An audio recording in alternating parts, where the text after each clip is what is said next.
En Occident, nous sommes manichéens. Vous ne pouvez pas être autre chose qu'aligné sur le camp occidental. Et si vous n'êtes pas dans une attitude de servilité et de total aveuglement complaisant vis-à-vis de ce que fait l'Occident ou de la manière dont il voit le monde, vous êtes forcément de l'autre côté. Mais non!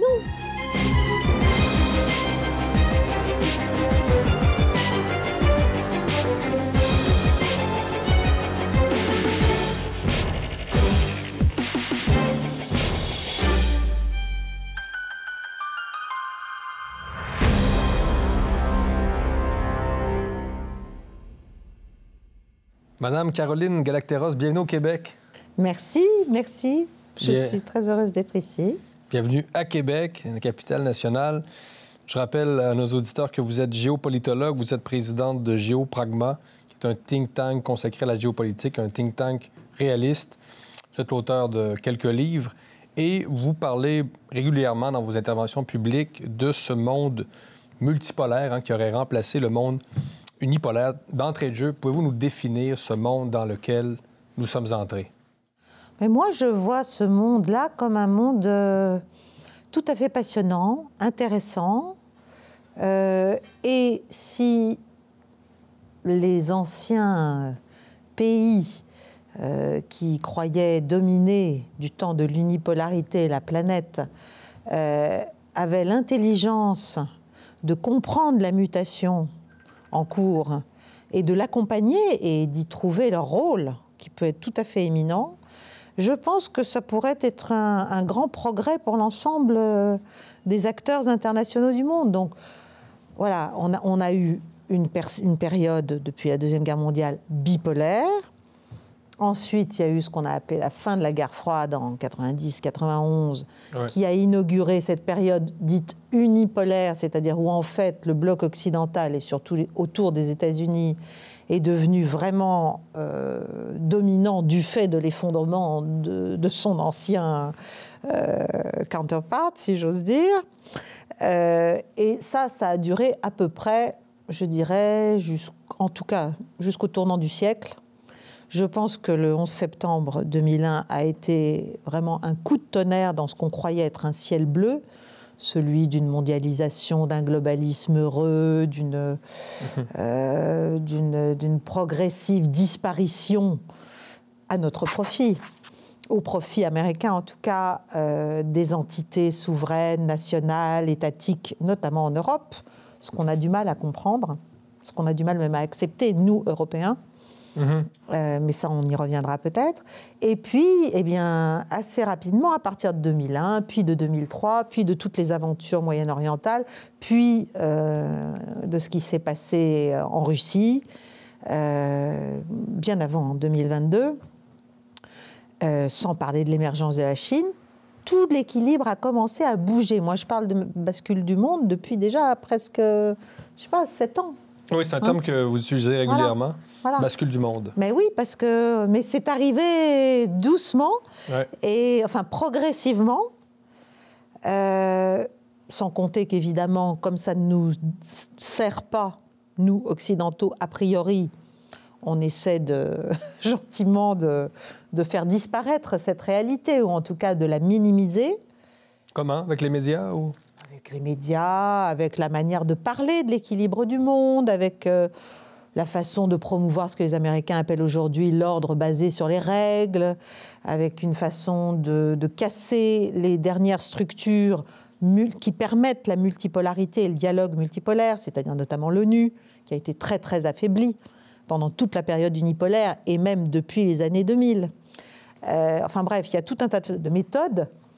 Mais néanmoins, moi je suis une réaliste et une pragmatique, cette bascule, elle a eu lieu et elle est très singulièrement accélérée par notamment ce qui s'est passé en Ukraine, mais déjà c'était en germe avant, d'ailleurs depuis les printemps arabes, depuis même la fin des années 2000. Les grands acteurs du système international occidentaux sont dans le déni de ce monde multipolaire et refusent d'accepter la nouvelle réalité géopolitique. Oui, et je pense que c'est pas seulement dire non, on nie les choses parce qu'elles nous gênent. C'est très grave. C'est très très grave parce que ça nous affaiblit de plus en plus relativement au reste du monde qui lui évolue, qui lui est dans le concret, qui lui est dans la construction d'ailleurs de cet ordre alternatif. Et nous sommes... Alors aux États-Unis, ça prend des formes inquiétante parce que les États-Unis ont une politique, évidemment, qui est une politique de résistance de plus en plus désespérée à cette évolution, y compris avec des conséquences armées. La guerre en Ukraine en est clairement un bon exemple. On y reviendra peut-être. Mais alors, les Européens, là, nous, on est dans une espèce de bulle cognitive dont manifestement, on ne veut toujours pas sortir. Alors que pourtant, il y a des démentis. Le réel est là, sous nos yeux, et il serait temps d'en prendre la mesure. Or, en dépit de l'affaiblissement économique considérable qu'on est en train de vivre, en dépit de l'insignifiance stratégique dans laquelle on s'enfonce complètement, en dépit des problèmes énergétiques énormes qui sont les nôtres, on n'a pas l'air de vouloir, d'être capable de se dire, bon, ben, en fait, voilà, on s'est trompé. En fait, si vous n'acceptez pas, si vous ne commencez pas votre diagnostic par un minimum d'humilité et de capacité à dire, bon, on s'est planté, hein, pour être clair, on s'est planté dans les grandes largeurs quand même, et donc il va falloir prendre d'autres décisions. Si vous ne faites pas ça, mais vous êtes contraint à la fuite en avant. Parce que certains pourraient tenter de vous reprocher de vous ranger du côté des BRICS, de la Russie, etc. Alors, ce que vous dites, c'est si on ne prend pas acte de ce qui est en train de se passer, on affaiblit l'Occident. Donc, bien sûr. Donc vous n'êtes pas nécessairement en train de vous ranger. Mais je me range alors, de l'autre côté. Alors, je vais être très claire, je ne me range mais c'est ce qu'on peut auprès de entendre, personne. Ouais. Mais oui, mais ça, c'est aussi un des défauts que nous avons. Nous sommes manichéens. En Occident, nous sommes manichéens.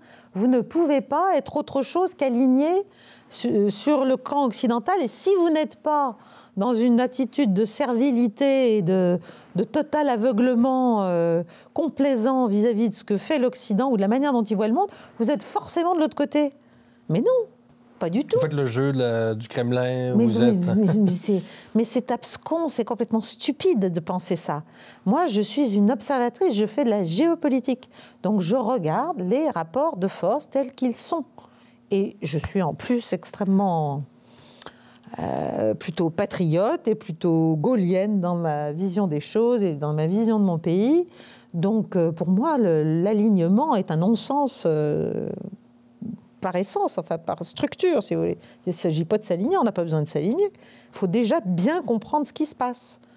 Or, nous, on ne se donne plus les moyens de comprendre ce qui se passe. Et donc, on est comme un bouchon sur une mer démontée, si vous voulez. On est pouf, pouf, on est ballotté. On perd complètement le contrôle. De la France, là, je parle de la France, je parle de l'Europe. Et d'une certaine manière, si l'Amérique continue comme ça va être de plus en plus compliqué pour elle aussi. Et je pense toujours que plus les grands animaux, vous savez, les grands fauves blessés, je pense toujours à cette image, les grands fauves blessés sont dangereux. Et l'Amérique, elle est blessée. Et la France, elle, n'est pas un fauve blessé, quand même, de Napoléon à aujourd'hui. Fauve, nous, on a les dents limées. Parce qu'il y a un déclin français assez fort, là. Il y a une nostalgie française aussi. C'est-à-dire, la France, entre Macron et Napoléon, vous comprenez, là. Ah oui, non, mais ça, non. Je pense que vous comprenez bien. Non, mais ça, il n'y a pas de... Vous savez, non.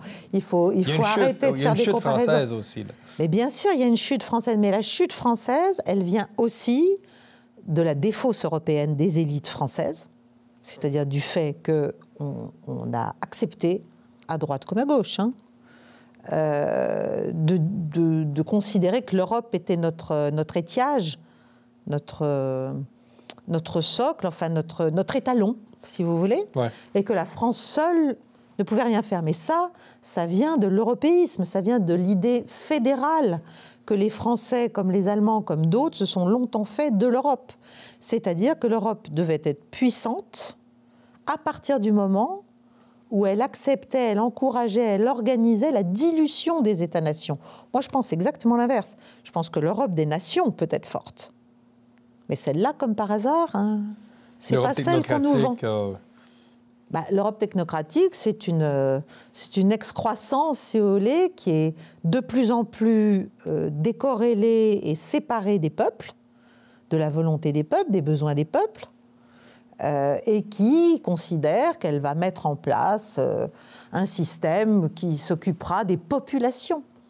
Le vocabulaire aussi a changé.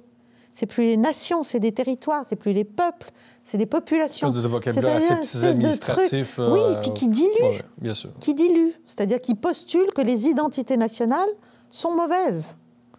Donc l'abaissement français, c'est avant tout une question d'état d'esprit, une question de renoncement à soi-même, une question de translation de ce qu'on imagine être la puissance possible du territoire national et de l'idée de souveraineté nationale vers ce qu'on appelle la souveraineté européenne. Mais qu'est-ce que ça peut bien vouloir dire? Bon, et pour faire quoi? C'est la pensée magique. Voilà. Je reviens aux BRICS. Donc, dans cette reconfiguration du système international, on le sait, c'est les BRICS qui émergent. Mais est-ce qu'il y a une véritable unité chez les BRICS, qui sont des pays évidemment très, très différents, qui ont déjà, certains sont des ennemis devenus des amis. Brésil, Russie, Inde, Chine, Afrique du Sud. L'Argentine a intégré récemment les BRICS, etc. Entre le Brésil puis la Chine, quelles sont les affinités véritables au-delà de certains intérêts? Est-ce qu'on peut parler d'un bloc véritable ou finalement c'est une lubie aussi, les BRICS, dans un certain sens? Alors moi, je pense que c'est pas du tout une lubie. Je pense après qu'il faut arrêter de voir les relations internationales comme des relations amoureuses. C'est pas ça, quoi. C'est pas on s'aime, on se hait, on se veut plus. C'est pas le sujet. Le sujet est beaucoup plus prosaïque. Donc effectivement, il y a une grande hétérogénéité apparente et d'ailleurs réelle de tous ces États. Oui, mais qu'est-ce qu'ils ont en commun? Ils ont en commun le rejet de l'hégémonisme. Ils ont en commun de se dire, ça suffit. De l'hégémonisme ou de l'hégémonie américaine? C'est pas exactement pareil, là. Oui, si vous voulez. Enfin, l'hégémonisme est porté par une puissance qui s'imagine encore être indispensable, dont les leaders le disent, continuent à le dire publiquement. Il faut quand même oser, quoi. En 2023, avec tout ce qui se passe sur la planète, voir des dirigeants américains qui ont encore le culot, l'aplomb, ou alors, je ne sais pas, une pensée délirante, d'expliquer qu'ils sont la puissance indispensable à la sécurité du monde, quand on voit ce qui s'est passé depuis ne serait-ce que 20 ans. Enfin, c'est ahurissant. Ça aussi, c'est un déni de réalité complet. Vous pouvez toujours faire la méthode Coué, mais il y a un moment quand même où ça va vous sauter au visage, et c'est en train de leur sauter au visage. Donc, bien sûr, hétérogénéité des BRICS, nécessité de s'allier et de trouver des ponts autour de cette volonté de résistance et de construction d'un ordre alternatif et d'une reprise, en fait, d'autonomie, de forme d'autonomie, ou en tout cas de revalorisation de la notion de souveraineté. Parce qu'on aurait pu croire que ce monde multipolaire s'organiserait autour du paradigme civilisationnel, je ne sais pas, Samuel Huntington, mais là, on n'est pas du tout là avec les BRICS. Là. Donc, on parle de pays qui viennent de civilisations distinctes et qui se réunissent. Est-ce que c'est possible, quand on parle d'un réveil des identités, on veut la souveraineté des peuples, et là, on se retrouve avec le Brésil, la Chine... ils ont en commun d'être souverains, ou de vouloir l'être. Donc, le paradigme civilisationnel dans ce contexte-là... moi, j'y crois pas. Non, c'est pas quelque chose... Moi, je pense que ça n'est pas... Peut-être que vous n'y avez jamais cru, je sais pas. Oui, non, j'y ai jamais cru, et je pense que c'est aussi une facilité de penser, ça. C'est une facilité de penser qui ne résiste pas, comme vous le dites, à l'examen des alliances et des ensembles, si vous voulez. Parce que c'est quoi le point commun civilisationnel? C'est comme de dire c'est l'Occident contre l'Orient, c'est l'islam contre la chrétienté. Tout ça, c'est du manichéisme. De chaque des civilisations. Oui, mais Non, vous y croyez pas à ça? Mais parce qu'il y non. a quand même toute une droite, comme l'islam, on sait bon, que les attentats terroristes, tout ça, bon, c'est la chrétienté contre l'islam, il y a comme un peu de ça, non? Pour moi, c'est une instrumentalisation. Ça ne veut pas dire que ça n'existe pas. Ça ne veut pas dire que dans notre pays, je pense à la France par exemple, il n'y a pas une progressive, comment dirais-je, mise en musique d'un communautarisme religieux autour de l'islam, dont certains éléments sont ultra-violents et sont terroristes, dont l'immense majorité des populations qui sont en dessous sont en phase de désinsertion, désintégration par rapport à ce qu'on imagine être encore la France. Mais est-ce que c'est la faute vraiment de l'islam? Ça, c'est la faute surtout du renoncement de la France à l'autorité, à la mise en œuvre de politiques d'intégration véritable. Et donc, d'intégration véritable, ça veut dire une certaine forme de contrainte. C'est-à-dire qu'à partir du moment où on promeut, où on valorise sans arrêt les différences religieuses, ethniques, où on explique que c'est des droits, que l'identité des individus se réduit à leurs croyances, à ce qu'ils ont vécu à travers les générations anciennes, au pays d'où... Non, c'est pas ça. La laïcité à la française, c'est pas ça du tout. Il faudrait déjà y revenir. Donc, si vous voulez, on nourrit nous-mêmes cette idée de conflit civilisationnel. Mais c'est pas ça le sujet. Vous pensez que c'est pas ça qui arrive? À l'échelle du monde, c'est pas ça. À l'échelle du monde, il y a un empire qui est en morceaux, les États-Unis, et qui se crispe, et qui essaie de récupérer et de tenir ses anciens vassaux, l'Europe, qui essaie de revenir dans des zones d'où il s'est fait virer, il n'y a pas d'autre terme, comme le Moyen-Orient. Oui, ben là, c'est... Voilà. Ben oui, mais quand on voit ce qui se passe en ce moment, quand même, après un échec quand même flagrant de toutes les révolutions organisées, tous les printemps arabes, toutes les révolutions de couleur, qui vient de se rendre compte, enfin, auquel la Russie vient d'infliger quand même un camouflet stratégique, politique, culturel, militaire considérable. Et ça, c'est une humiliation. Le Sénat américain vient de bloquer une aide considérable à l'Ukraine et à Israël. Oui. Il y a quelques jours, oui. Oui. Donc là, il y a une rage, si vous voulez, il y a une fureur là, face à ça. Mais quand vous êtes, les États-Unis essaient de résister dans leur décadence, mais il n'y a pas une tendance à l'isolationnisme quand même, qui est une vieille tradition américaine, on le sait, avant la Deuxième Guerre mondiale, avant... Il ferait bien d'y revenir. Hein. Vous pensez que ça leur serait beaucoup plus favorable. Mais ça existe quand même. Trump était un peu de cette école-là. Bien sûr. Donc vous pensez que c'est ça que les États-Unis devraient adopter comme posture? Moi, je pense l'isolationnisme, revenir c'est pas de l'isolationnisme, parce qu'il est difficile pour une puissance comme la puissance américaine, et étant donné le poids du dollar encore dans les échanges internationaux, de la mondiale. On ne va pas dire qu'ils vont revenir sur leur continent monde et regarder. Mais de là à promouvoir, fomenter la déstabilisation dans des zones entières du monde, au prétexte d'apporter la démocratie et le marché, de faire la leçon au reste de la planète en permanence sur le thème « on sait mieux que vous, obéissez-nous parce que c'est votre intérêt », alors qu'on voit très bien derrière quels sont les calculs énergétiques ou économiques. Ça, je pense que ce serait très heureux d'avoir un leadership américain qui comprenne en fait qu'il faut restaurer le soft power américain. Parce que le soft power américain... Moi, je suis une occidentale, hein. Je ne suis pas une chinoise, je ne suis pas une russe, je suis pas une... Voilà, je suis une occidentale, mais je trouve que la puissance de tête de cet Occident, auquel je n'ai pas l'intention d'obéir pour autant, parce que je pense que les pays peuvent avoir eux aussi des intérêts qui leur sont propres, cette puissance de tête, elle doit restaurer son crédit politique et moral, qui est en morceaux. Enfin... Ça se voit tous les jours. En Amérique latine aussi, vous le savez, les États-Unis ont reculé. Partout. Et l'Amérique latine était considérée comme la cour arrière des États-Unis. Ça, c'est... La doctrine Monroe. C'est très, très symptomatique, en fait. Là, absolument. Donc, il faut tout refaire. Et on ne va pas refaire tout ça en continuant l'interventionnisme à outrance. C'est l'inverse. Il faut revenir sur soi. D'abord, je pense que les États-Unis ont quand même des problèmes intérieurs aussi qu'il faut qu'ils règlent. Et deuxièmement, pourquoi voir la guerre comme le seul mode possible et la destruction de ce qui n'obéit pas comme le seul mode possible de relation avec l'extérieur du monde, enfin le reste du monde.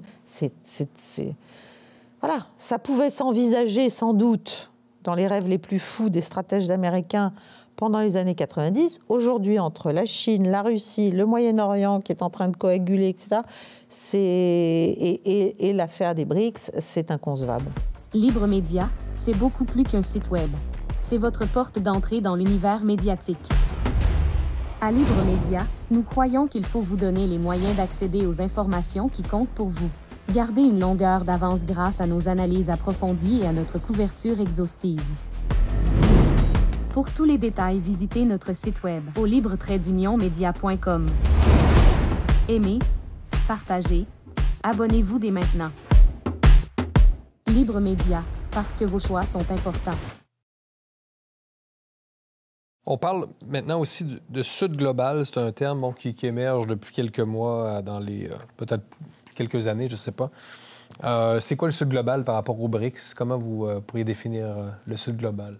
Déjà, on ne peut plus parler de tiers-monde. Donc, on a dit que c'était le Sud. C'est péjoratif, ça, le tiers-monde? Oui, c'est devenu trop péjoratif. Bon. Tiers-État à tiers-monde. Ouais, enfin... Donc, on parle du Sud par rapport au Nord, comme on parlait de l'Ouest, enfin de l'Est par rapport à l'Ouest, si vous voulez. Mais le Sud global, c'est en fait tout ce qui n'adhère pas à l'idée d'un Occident dominant. Donc, c'est complètement, c'est très éclectique aussi, c'est très hétérogène. C'est pour ça que la question de civilisation, c'est plutôt une vision de l'ordre. C'est encore plus large, le Sud global, encore plus flou peut-être que les BRICS, disons, pour justement, le commun des mortels. Qu'est-ce qu'ils ont en commun? Ils ont en commun de vouloir retrouver une forme de liberté par rapport à leur destin national. En fait, c'est ça qu'ils ont. C'est le grand retour de la souveraineté, comme une vertu, comme une volonté d'exister sur la scène internationale. C'est pour ça que l'ONU doit être restaurée, c'est pour ça qu'il faut retrouver des enceintes de dialogue, d'organisation des rapports internationaux, selon des modalités qui ne soient pas juste des modalités de coercition ou de destruction. Et vous pensez que la Chine, par exemple, peut aller vers là? Ah ben la Chine, elle a tout à gagner à cette évolution. C'est pourquoi la Chine, elle, serait moins dans la coercition que les États-Unis? Parce que son modèle de puissance n'est déjà pas du tout le même. Non? Son modèle, sa philosophie politique, sa manière de voir le réel, sa manière d'analyser les situations, ça ne veut pas dire qu'il n'y a pas de volonté de puissance, hein. Attention. Mais ça n'est pas... c'est une puissance commerciale, essentiellement, déjà. C'est une puissance qui veut... Pas militaire. Elle est en train de le devenir, mais elle est en train de le devenir aussi parce qu'il faut qu'elle compte militairement face aux États-Unis. Parce que nous, on construit l'ennemi en Occident. Comme on vit... C'est James Bond, là. Ouais, mais bon...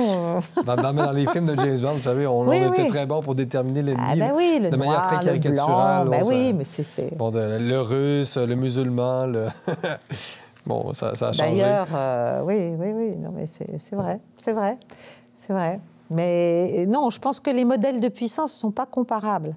Ça ne veut pas dire que la Chine, elle a tout à gagner de cette évolution. Parce que les faits sont en train de montrer que l'hégémonisme américain n'est plus supporté et donc n'est plus supportable. Donc elle promeut autre chose. Elle promeut un modèle de puissance beaucoup plus inclusif, beaucoup plus orienté... Inclusif avec le crédit social. Non, mais ça, c'est encore autre chose. Ça, on peut en parler parce que ça, c'est un enjeu de société, mais nous aussi, on est en train de faire du crédit social. Hein. Mais je veux vous entendre là-dessus Ça va aussi. être un truc universel, ça. Avec les JO de Contrôler les populations, c'est un enjeu pour tout le monde. Algorithmique. Mais on va en parler, mais poursuivez, s'il vous plaît. Donc, elle est en train de proposer quelque chose de beaucoup plus win-win, quoi. C'est pas tu vas mourir pour que je gagne, pour que je vive. C'est... Voilà, tu as des besoins de développement, moi j'ai besoin que tu te développes parce que ça va m'aider moi aussi à faire grandir mon influence. Et donc, on va trouver des méthodes, des moyens, etc. Donc, c'est beaucoup plus attirant pour plein d'États. C'est pour ça que ça marche. notamment en Amérique latine. Donc... Oui, mais en Afrique aussi. Oui. Et en Eurasie, dans toute l'Eurasie, en Asie centrale. D'ailleurs, ce sera un enjeu de la relation russo-chinoise. Il faut que les Russes y trouvent aussi leur intérêt, c'est compliqué. Donc, la question que beaucoup se posent, c'est est-ce qu'un monde qui serait dominé par la Chine serait meilleur qu'un monde dominé par les États-Unis? C'est peut-être une question un peu manichéenne, là, mais beaucoup de gens se posent la question. Ici, au Canada, bon, on a, vous savez, toute la question des postes de police chinois. On sait que la Chine est forte au Canada.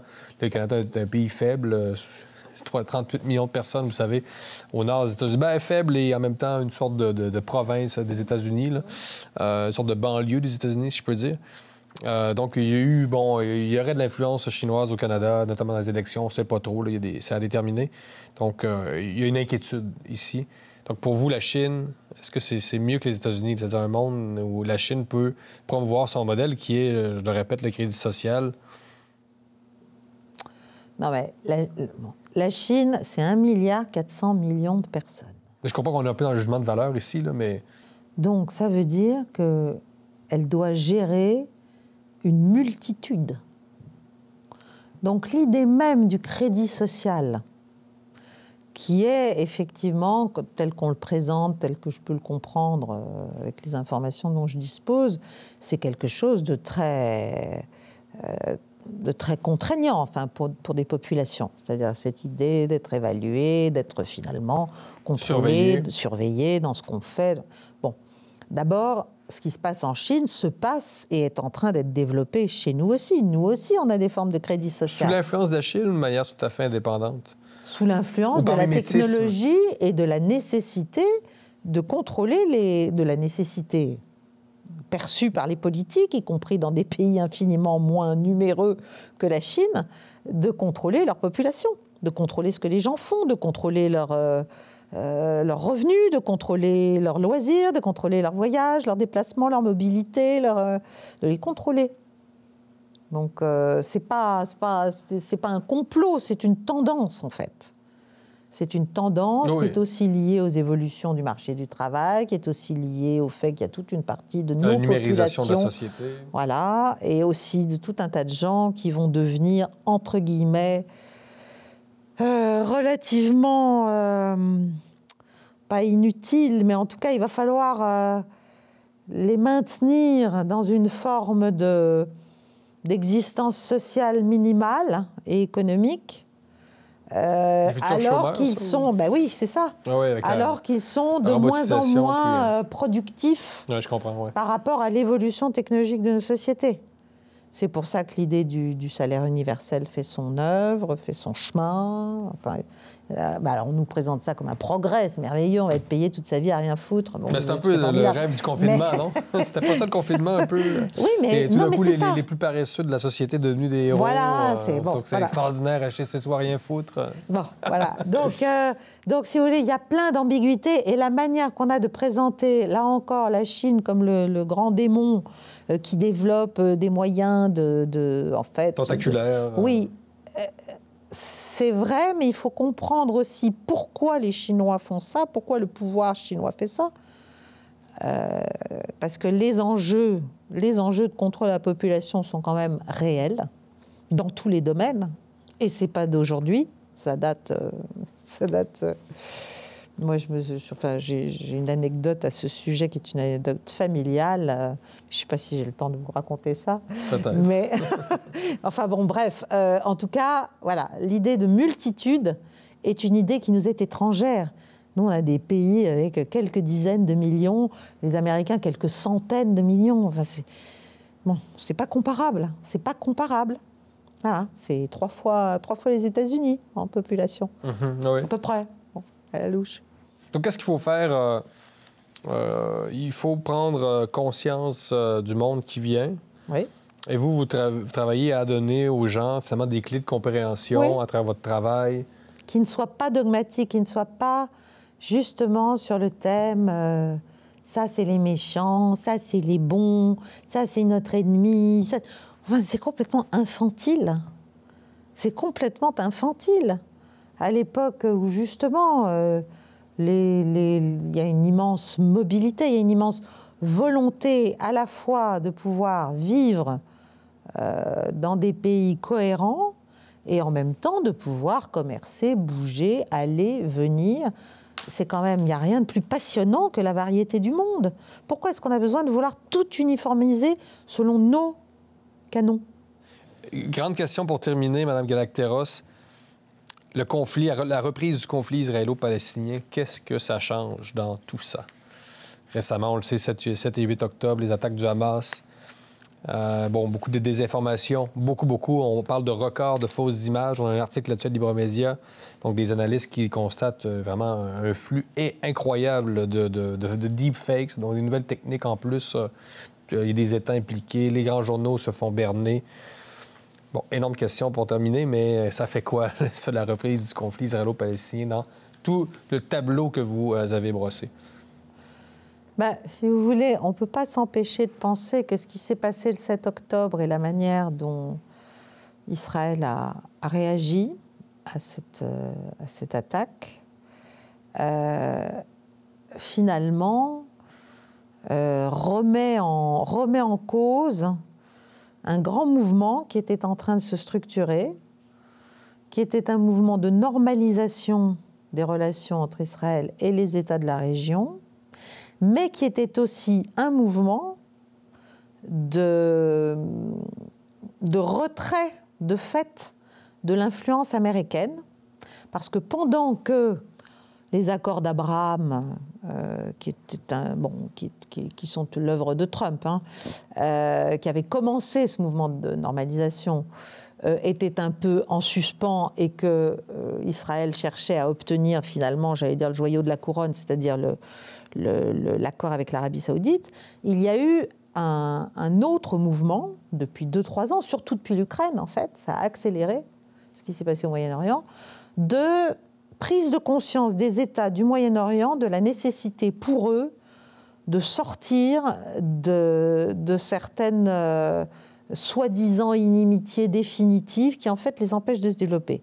Je pense au rapprochement entre l'Iran et l'Arabie saoudite, je pense au rapprochement entre l'Arabie saoudite et la Syrie, je pense au rapprochement entre le Qatar et l'Arabie saoudite, et je pense aussi à l'intensification des relations turco-iraniennes. Et donc tous ces pays dans la zone qui ont été depuis des décennies montés les uns contre les autres, chiites contre sunnites, frères musulmans contre wahhabites, enfin bon, bref. Tout ça, ça faisait le jeu des États-Unis. On déstructure le Moyen-Orient, on le déstabilise au maximum, comme ça on renforce la sécurité d'Israël. Tout ça, on voit que les acteurs locaux commencent à se dire faut qu'on sorte de tout ça.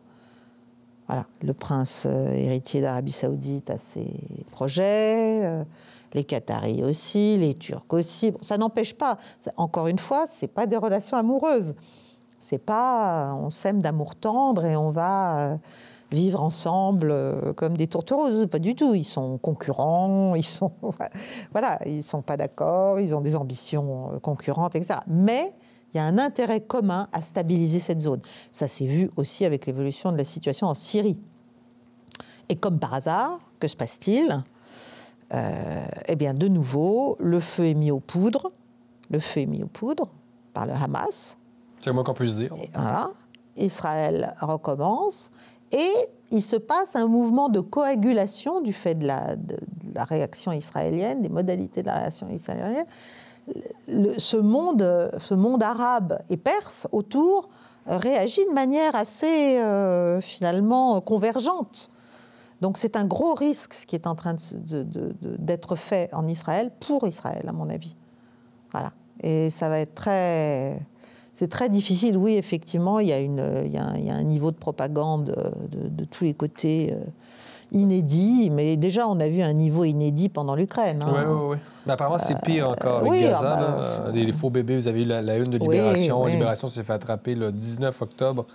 Oui, les bébés décapités, là. Oui. Oui, mais aussi les bébés de Gaza là, qui souffrent. Donc, il y avait des faux bébés. Oui, la une de Libération s'est fait attraper. Donc, une image vraiment exagérée, avec une expression qu'un bébé ne peut pas avoir à cet âge-là. Certains ont eu envie de dire que, bon, l'attaque du Hamas était le fruit d'une sorte de négligence volontaire de la part d'Israël. Mais en même temps, vous dites, Israël n'a pas nécessairement à gagner avec cette situation-là. On sent que même Israël peut être lâché par des alliés historiques, là. On n'est peut-être pas exactement là, mais on sait, sous le poids de l'influence de l'immigration musulmane en Occident, plus il y aura de gens de la communauté musulmane en Occident et moins les pays occidentaux vont être appelés à soutenir Israël. Je pense que là, on est un peu dans le paradigme civilisationnel. Donc, est-ce que cette négligence volontaire, est-ce que c'est possible si Israël, en fait, n'est peut-être pas en train de gagner son pari, là, stratégiquement? Ah, mais moi, je pense qu'il ne le gagne pas. Hein. Moi, je pense qu'il ne le gagne pas. Je pense que c'est tout le problème de cette réaction qu'on peut comprendre. Alors, il y a eu négligence, il y a eu... mauvaise évaluation, probablement, de la menace imminente d'une attaque et de son ampleur. Donc, il y a une humiliation aussi, là, du système de renseignement et militaire israélien. Donc, nécessité de montrer que non, on est fort et on va arriver à éradiquer le Hamas. Peut-on éradiquer le Hamas? Moi, je pense que non. Parce que c'est une idéologie aussi, hein, donc... Mais on n'éradique pas le terrorisme. On est en train de créer des générations de terroristes. Là, on ne va rien éradiquer du tout. On peut décapiter, on peut tuer quelques chefs, et c'est le cas. On peut aller les poursuivre à certains endroits. Mais à quel prix? À quel prix moral et politique? À quel prix ça va être possible sur le long terme pour Israël, là aussi, de restaurer son image en Occident et même au Moyen-Orient? Mais ça, je n'ai pas la réponse. Ça va beaucoup dépendre des décisions qui seront prises par l'état-major israélien et en fait par le pouvoir politique actuel israélien, contre lequel une partie de la population israélienne importante s'élève. Mais en terminant, vous dites finalement le conflit, la reprise du conflit israélo-palestinien, ça consolide quand même un peu ce monde multipolaire qu'on a vu et ce refus finalement de ce que vous appelez l'hégémonisme. Moi, je crois, en dépit de tous les efforts qui sont faits pour justement remettre le scope sur c'est un conflit civilisationnel. Non, c'est pas un conflit civilisationnel. C'est un conflit au Moyen-Orient qui a 70 ans, qui doit trouver une issue politique. Il faut qu'on ose le faire. Mais c'est un conflit religieux, c'est une guerre de religion quand même. Mais pas seulement. Pas pour vous, pas dans votre perspective. Mais non, pas seulement, c'est politique. Mais non, il y a des intérêts énergétiques énormes. Moi, j'ai fait sciences des religions à la maîtrise, donc moi, j'y vois surtout une guerre de religion, mais il faut dire chacun a son... Non, les Palestiniens, il y a des chrétiens palestiniens. Oui, mais ils sont moins nombreux qu'avant. Oui, c'est sûr, depuis ils sont il y a moins de chrétiens au Moyen-Orient qu'avant aussi, là. Je ne vous le fais pas dire, mais pour moi, non. Pour moi, on se sert de la religion. Bien sûr, elle existe. Bien sûr, il y a des oppositions. Bien sûr, il y a des intérêts de communautés religieuses. Mais ça n'est pas ça qui fait que les États se mettent en guerre les uns contre les autres. Non. On trouve toujours des gens qu'on peut armer, former, entraîner et jeter les uns contre les autres au nom de l'islam. Mais vous voyez, quand ils doivent s'entendre, ils s'entendent. Quand le prince, quand MBS en Arabie Saoudite et le guide de la révolution islamique en Iran doivent s'entendre, eh ben, ils s'entendent, hein, subitement. Quand l'émir du Qatar et MBS doivent s'entendre, ben, ils s'entendent. Quand Bachar el-Assad doit revenir à la Ligue arabe, ben, il revient à la Ligue arabe. Voilà. Ouais, donc, si vous voulez, c'est un peu trop simple. Ouais, voilà, ouais. C'est un peu trop simple. Mais je ne disais pas que c'était que ça. Mais, non, ça n'est pas que ça. Mais les monothéismes, on le sait, sont très dogmatiques. Oui, mais nous, on a quoi c'est comme Ismaël contre Israël. Ouais. Oui, mais c'est facile, ça. Ouais. Voilà, intéressez-vous au tracé de gaz devant Gaza, hein, non, mais je comprends aux que c'est pas enjeux énergétiques. Que ça. Mais vous parlez vous-même des identités, des souverainetés, l'identité des peuples, ça peut être très fort. C'est une corde sensible. Et Israël, qui n'est pas... qui est une sorte de théocratie démocratique, là, soyons clairs. Ça l'est devenu. Ça reste un État religieux. Là. Oui, ça l'est devenu. Ça l'est devenu, parce qu'au départ, c'était quand même pas l'idée initiale. Pas tout à fait. Ben non. Mais il y a un caractère théologique depuis le départ, quand même. Mais en tout cas, rien n'excuse cette violence, ni d'un côté ni de l'autre. Rien n'excuse les populations civiles massacrées. Et ça n'entretient que la violence, ça c'est sûr. Et ça n'entretient que la polarisation. Et ça n'entretient que la facilité avec laquelle on va pouvoir présenter ça, notamment en Occident, comme un conflit entre la modernité et la réaction. Non, moi je pense en tout cas que c'est pas comme ça qu'on arrivera à la paix. Et c'est pas comme ça qu'on affaiblira les mouvements terroristes, qui eux, effectivement, doivent être affaiblis. Mais on a été si complaisants avec eux pendant des années. On s'en est servi, l'Occident le premier. Il faut quand même le reconnaître aussi. Caroline Galacteros, merci beaucoup d'avoir accepté notre invitation. Je vous remercie, c'est moi. À très bientôt. À très bientôt. On remercie évidemment les productions France-Québec de nous avoir permis de réaliser cette entrevue-là la veille de leur grande conférence consacrée à la géopolitique.